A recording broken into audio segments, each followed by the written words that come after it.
Hello everyone, welcome back to the Hindu Explainer series. I am Kushagra Goel, and a very warm happy Holi to all the viewers from Law Prep Tutorial family. And we know that this festival is also marks that the examination is getting closer and closer, right? So therefore, this is for those who haven't done the beginning and for those who have been consistent, that this is your journey where you will triumph over what you seek out for. All right, so that journey, the festival, is also another step that you are closer to it. All right, and so be consistent towards it. And on that note, we will begin with today's newspaper, right? A lot of you had doubts about specifications regarding the dispute which is ongoing between the Andhra Pradesh High Court and Justice Ramna's swearing in. All right, so that part we have discussed in 27th March. All right, so that those doubts I will address in that particular segment of the series. All right, and apart from that, in today's newspaper, I have highlighted some of the events which are basically for in general understanding. All right, for general awareness. For example, beginning with today's newspaper, on the front page by the Survey of Government of India, that 50% people are not wearing masks. All right, COVID cases and the number of deaths are now breaching the records of this year. We are going back to what we had left behind since September 2020. And that primarily is because of the laxity of the people. All right, and a contribution to that is also the festivals that we are celebrating in the manner not realizing that things have changed. All right, which is the Kumbh Mela that is also happening, that here people are gathering at large numbers, and the question if you put up to people is that are these guidelines being followed during assembly elections? So what makes us realize is that we need to take precautions for COVID-19 at all times. All right, at all moments, at every gesture. Even if someone from office is not actually doing it, we need to ask them to do it, right? And only then can we feel safe. For all the students who are appearing for CLAT 2021, the vaccines are not beginning for any of our age group, right? So precaution is the only mechanism that we have to prevent ourselves from COVID-19 infection. So make sure you stay safe, you take care of yourselves, you take the precautions that are necessary for your well-being, because the worst thing that can happen to you all during this journey of preparation of that you had been doing for a year or more is for you to fall sick during the examination. All right, that is the worst kind of scenario. So make sure you take the precautions that are necessary. All right, then now moving on, now that I have given the guidelines that you all should do, going back to what is happening in Bangladesh. All right, so as we all know, Prime Minister Modi is in Bangladesh, and one of the most major important things that the two countries have talked about, which is in interest of the ties for both of them, is the water sharing dispute. All right, a lot of perennial rivers flow from the Ganga basin in Uttar Pradesh, Bihar, and drain themselves in Bay of Bengal going via Bangladesh. All right, the most important one is the Tista river along with it. All right, so a little bit of history into this. For example, India and Pakistan have 1960s Indus Water Treaty, all right, based on which we have protections of what can be done on the rivers, what cannot be done, how much water is to be divided between the two countries. All right, so this kind of water sharing agreement is what Bangladesh has been asking for and India to comply with.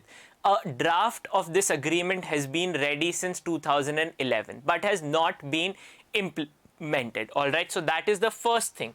Now the second is also to fix the water framework for other rivers that are in the region, which are Monu, Madhuri, Khowai, Gumti, Dharla, and Dudhukumar rivers. All right, so water sharing for all these rivers is important for ties between India and Bangladesh, because we know water is the only resource that separates life on earth with other planets, right? So therefore it becomes important perspective for both the ties of between the two countries. So that is one thing that you need to keep in mind along with the entire conversation around the India-Bangladesh relationship. All right. Then moving on, the crackdown on protesters in Myanmar has gone unabated, and yesterday 90 protesters for democracy were killed at point blank by the military. The orders are shoot in the forehead to those who are protesting against the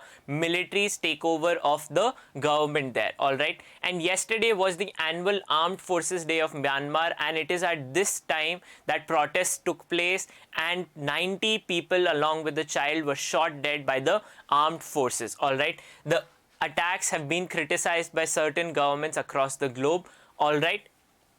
Then moving on to other national news, restrictions are in place for Holi celebrations. People are being asked to stay safe, not celebrate it in public. All right. All of these things, warnings have been given by different governments, different places. All right. So that is on us to follow. All right. Then moving on to other national news. All right. So within that, yesterday was also the time from 8:30 to 9:30 that countries across the globe marked the Earth Hour, alright, wherein all unnecessary lighting was shut down for marking. This is in remembrance that these are resources that we need to conserve. The concept of Earth Hour is related to sustainable development. Development of the present time that does not harm the development of the future generations. Alright. So this principle of sustainable development and climate change is something that is really important from your examination perspective too. So you need to make sure that you are in aligned. You keep noting these things down related to climate change events. Alright. Then moving on, apart from that, on the other news from assembly elections not relevant for us, right? All of this. On the left hand side also more conversation from the mask warnings and all of that. All right. And then more details about the river sharing agreement. And the second point between India-Bangladesh contention is the illegal cattle trade that happens and the shootings of those who cross the border. All right. Both the countries have called for zero casualties of civilians at the border is their aim. All right. And that depends on how good the overall mechanism between the two countries is. All right. Then moving on, in the 1971 war, the Bangladesh Liberation War, which India started under the leadership of Indira Gandhi. So this article lists out the steps that India took with regards to how this entire conversation unfolded, all right, and what was the response of countries who are now aligned to us or not aligned to us, all right. So United States, you know, is now a strategic ally of India, all right. However, when the war of 1971 took place, things were very different between India and USA, all right. And what was happening? US was a closer ally of Pakistan and had given out and out support to the steps that were being taken by West Pakistan, which were called as genocide by our erstwhile Prime Minister on April. Alright, so she moved a resolution, the Indian government back then in the parliament moved a resolution to call for attacks on minorities and Bengalis in East Pakistan as a genocide. And it is on that point that she had also offered the raw office in Calcutta to the Mukti Bahini workers, alright.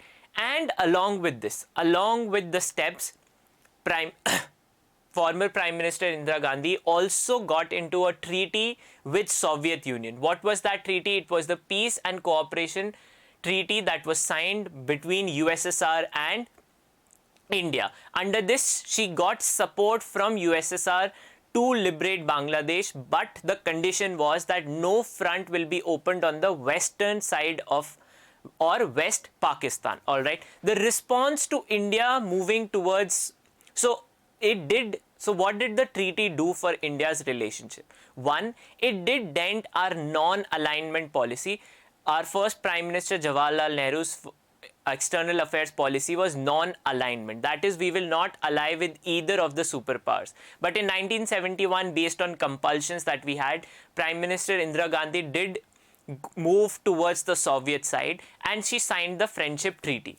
In response to that, and to put pressure on India, US and the then President Nixon, sent troops to pressurize India, all right? But it was the Soviets who moved in to stop the influence of US on the war and ensured that India could carry out the operation of liberation of Bangladesh at the earliest gesture, all right? The pressure was on Indian forces to not, by USA, to not move into Dhaka and liberate, and was calling for a internal democracy structure in East Pakistan, all right? But India aim was for complete liberation of Bangladesh and have a self-government there, and not a one that was under West Pakistan, all right? So that was the operation that Indian forces carried out, which led to liberation of Bangladesh. So contribution of Prime Minister Indira Gandhi was at the forefront of this side, all right?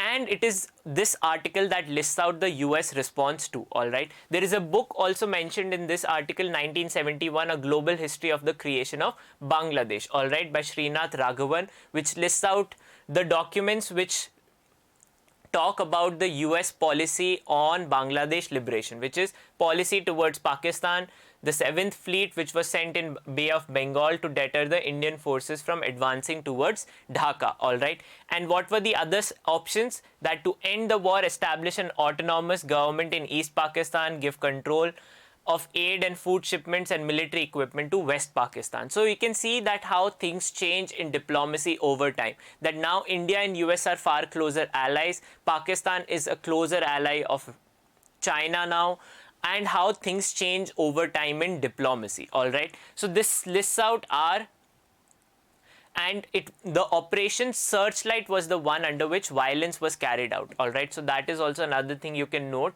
which Prime Minister Indira Gandhi and our parliament called as a genocide, all right? That was happening there. Then moving on, apart from that, to other news. So India has, under our vaccine Maitri scheme, has sent further 2 lakh doses to the United Nations peacekeeping forces in Copenhagen, all right? India has continuously supported the peacekeeping efforts of United Nations. It is one of the major contributors of forces to UN peacekeepers also, and under this, AstraZeneca vaccine dose of 2 lakhs have been sent to Copenhagen, all right? So that is India's steadfast support. Now, yesterday, in a conversation while inaugurating the new building of Bombay High Court, our next Chief Justice, that is the 40th Chief Justice of India, Justice N.V. Ramana, called for a national judicial infrastructure cooperation. What is this for? He highlighted that this one cooperation should be one responsible for infrastructure at state and central level for judiciary, all right? So judicial infrastructure for lower or subordinate courts is at the hands of the state governments, and for high courts and Supreme Court, that is at the central government's mercy, all right? So he called for a reform in that system, and that held that, see, judicial infrastructure is important for speedy justice delivery, and therefore both center and state governments should be on the same page, create a unified authority to do this under the National Judicial Infrastructure Cooperation, a one-type measure to cater to needs of judicial infrastructure in the country. Such a cooperation would bring uniformity and standardization required to revolutionize judicial infrastructure in India, all right? So that is a proposal that was proposed by our next Chief Justice of India, all right? Then moving on, in Middle East, and in the last segment, all right, recently we had seen how China and Russia had called for a regional military plus strategic opening for security, all right, and they had called for countries who are interested in it or like-minded to join the initiative, all right.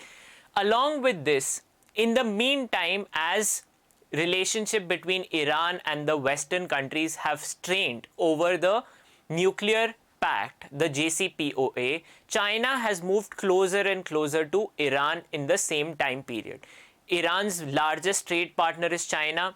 It is one of the countries who did not follow the US sanctions and continued to import oil from Iran while US imposed sanctions, and India, which is also considered closer to Iran, did not import further oil from Iran. And now the two countries have moved into a strategic partnership for 25 years. All right, what is the strategic partnership for? It is for non-proliferation, jointly fostering collective security, accelerating development and cooperation. All right, so that in trade and other upcoming technologies plus regional security, there is a strategic pact. And along with that, China called Iran to join the initiative for establishment of regional security dialogue platform to converge on new consensus on resolving security concerns of the countries in the region. All right, so Russia and China had started and opened the floor for countries to join, and Chinese Minister Wang he was in Tehran while the pact was signed and asked Iran to join the initiative of Russia and China. This is seen directly in contrast to the Quad grouping that India has now joined with US, Russia, Australia and Japan, all right, to counter that. And along with the strategic pact, China has also called US to immediately join the JCPOA and remove sanctions. All right, so China is for all in to support Iran to remove sanctions on it, get it back on the world stage, remove the isolation that has been created by USA because of sanctions on it, and has asked it to get closer to it. So the strategic pact already moves Iran closer to China's sphere of influence in terms of economy and trade. As Iran's economy gets more and more dependent on China, it is more likely that it will fall under the influence of Chinese economy. All right, so who were the two parties when the strategic summit was signed? Foreign Minister of Iran, that is Mohammad Javad Zarif, and Chinese counterpart, that is Wang Yi. All right, so they were there when the strategic pact was signed. More details about this are not yet available as it is not in English language. All right, so when that appears, we will talk about it far more. But this is important strategic overturn in diplomacy that is happening in our region. Why do we need to be worried about it? Because Iran is a country that is closer to India in diplomacy. It is considered friendly towards India, but in recent times, overall the interdependence of both the countries vis-a-vis trade and diplomacy has been reducing. All right, and China has been expanding its trade influence. All right, so how has it been doing so, and what are Western countries doing about it? So it is China's Belt and Road Initiative, under which infrastructure projects are being created or assistance is being provided for creation of this. All right, and yesterday while talking to Prime Minister Boris Johnson of United Kingdom, Joe Biden, US President, called that Western countries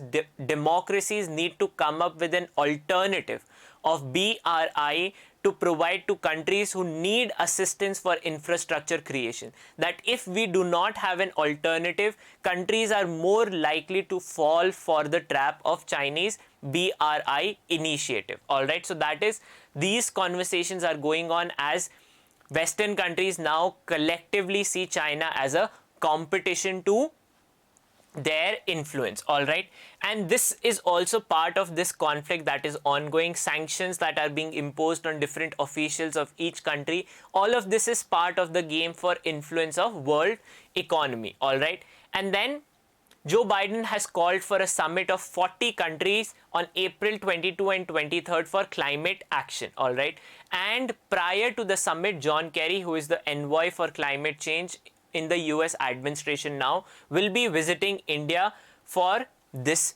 purpose. All right, and along with this, moving on, another important event that has taken place is the blockade in Suez Canal because of MV Ever Given, a ship that got stuck due to dust storm and now in the Suez Canal. So here is the satellite image of vessels that are stuck. All right, so here is profiling history and how previous conflict have led to blockade of Suez Canal. All right, so the inception or the idea of Suez Canal has been part of overall long-term history of Egyptian Roman civilizations. But the most concrete solution or creation of it came from Napoleon Bonaparte of France, because he wanted to reduce the influence of British trade in Asian countries. Alright, so he needed a shortcut to that, and therefore had come up with the idea of creation of Suez Canal. Alright, and steps to realize the idea. Napoleon was unable to carry it out. However, in mid 19th century, Egyptians Ottoman approved ruler, that was Said Pasha, started building the canal in 1858. The Universal Swiss Canal Ship Canal Company was formulated and started work for construction of the canal. Alright, and by 1869 the canal was officially open for traffic. Alright, so that was the year. But in 6 years only, the company was unable to run itself, and therefore was sold to businessmen in Britain. Alright, and until 1956, nothing had happened that could stop the trade from Suez Canal. What happened in 1956? In 1956, Gamal Abdel Nasser, who was the leader in Egypt, nationalized the Suez Canal. Alright, and because of this, the forces of Britain, France and Israel had wanted to take back the Suez Canal. Alright, so this started the war there, all of this. And secondly, the canal was also stopped once again in 1967. It was during the 6-day war that took place between Israel and other Middle Eastern countries. Also, so till then, only twice the canal had been blocked, both because of wars that had taken place. This is the first time that because of a natural calamity or event that the canal has been blocked. Alright, more update that in 2013 there has been plan to make the canal a two-way function, that is to broaden. So just like we have single lane roads and then we make a dual lane road, the Suez Canal has also been expanded in 2013. Alright, for expansion to have two-way traffic. But now, as of right now, the canal blockade is ongoing. Countries are considering to take their ships back and take them via the Cape of Good Hope, alright, which is the southern tip of Africa. It is from this route only that Vasco da Gama discovered the route from Europe to India, alright.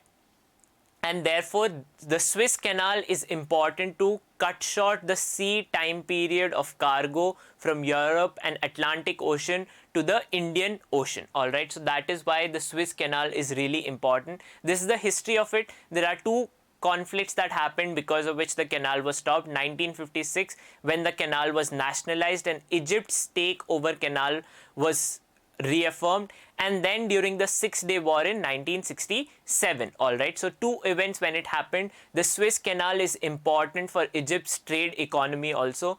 A humongous amount of trade that happens through the Suez Canal ensures this sustainability of the overall economy of Egypt, and therefore the blockade, if it goes on longer, can affect the overall health of economy. Right, then moving on science page, pharmaceutical companies are testing nasal mechanism for administration of the COVID vaccine, because it is believed that because of mucus that exists in our, there will be natural protection from COVID-19, enhanced protection. But secondly, there will be no fear of transmission. So right now, with the COVID vaccines that we have, people, even if they have been vaccinated, need to follow the precautions. Why?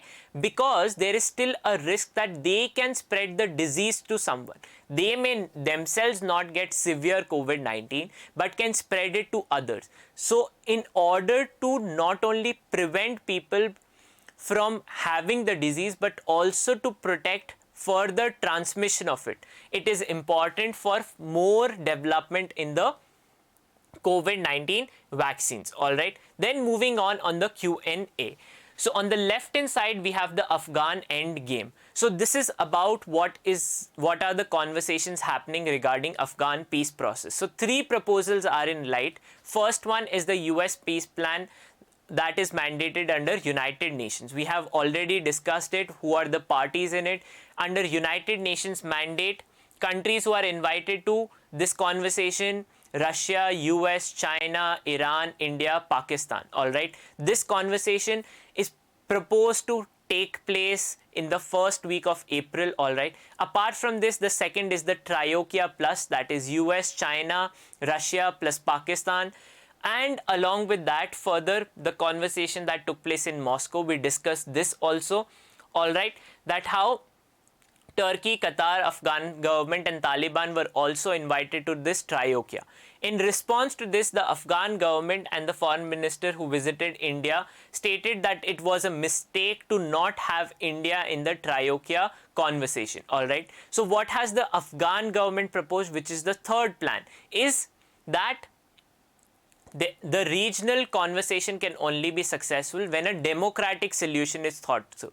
So once ceasefire is in place, new elections should take place in Afghanistan, and whosoever is elected will become the next president of Afghanistan. That the incumbent president Ashraf Ghani is willing to give up the seat just after a year in power for a democratic solution for sustainable peace. Taliban has opposed any democracy in general. So we need to wait for which of these three will bear fruit for peace in Afghanistan. What has India's stand always been regarding Afghanistan? It has been Afghan-owned, Afghan-led, Afghan-controlled peace process. That it should be the center of this peace conversation should always be Afghan people, alright? And they should be in charge whatever happens. India is never engaged in direct conversation with Taliban, alright? But Indian government has indicated it is not averse to doing it, but it should always be Afghan-owned, Afghan-led, Afghan-controlled, in which India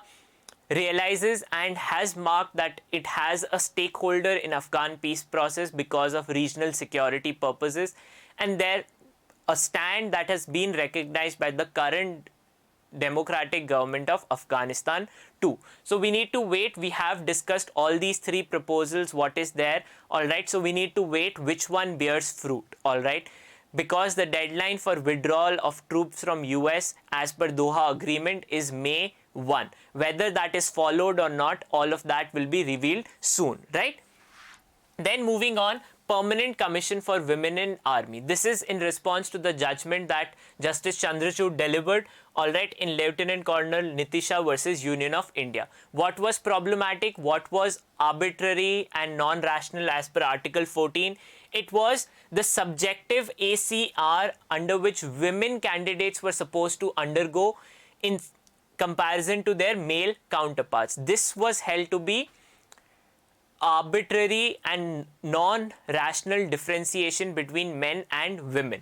Alright, why was this needed? Because the journey of permission of women in Permanent Commission began in 1992, expanded further in 2008 by Advocate General and AEC, and was further extended by the judgment of Supreme Court in February 2020, wherein it held that women can be part of any segment of armed forces, including heading battalions and regiments. They can be part of leadership role of armed forces too, alright, that there cannot be any distinction between male and females in terms of how they can participate in armed forces, alright. And it was this discrepancy of how permanent commissioning of women officers was done by the army vis-a-vis their male counterparts that was held unlawful. So these standards, the procedure under which it was held wrongful, is what becomes important, alright, for us to note down. The case is Lieutenant Colonel Nitisha versus Union of India, alright. Then moving on, CEA was speaking about disinvestment goals that are achievable and how that will generate revenue.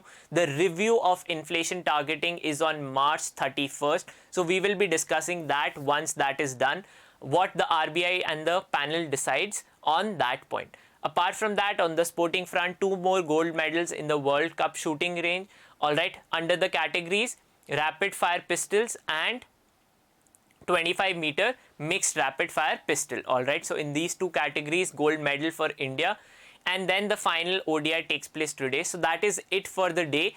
Most important of the news is revising that what is the Afghan peace process and the women case about it.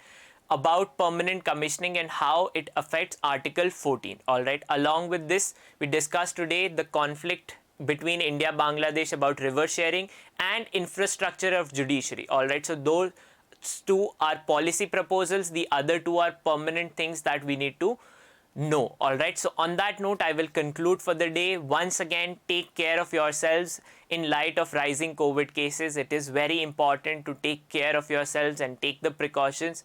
On that note, thank you so much and see you all after the festival.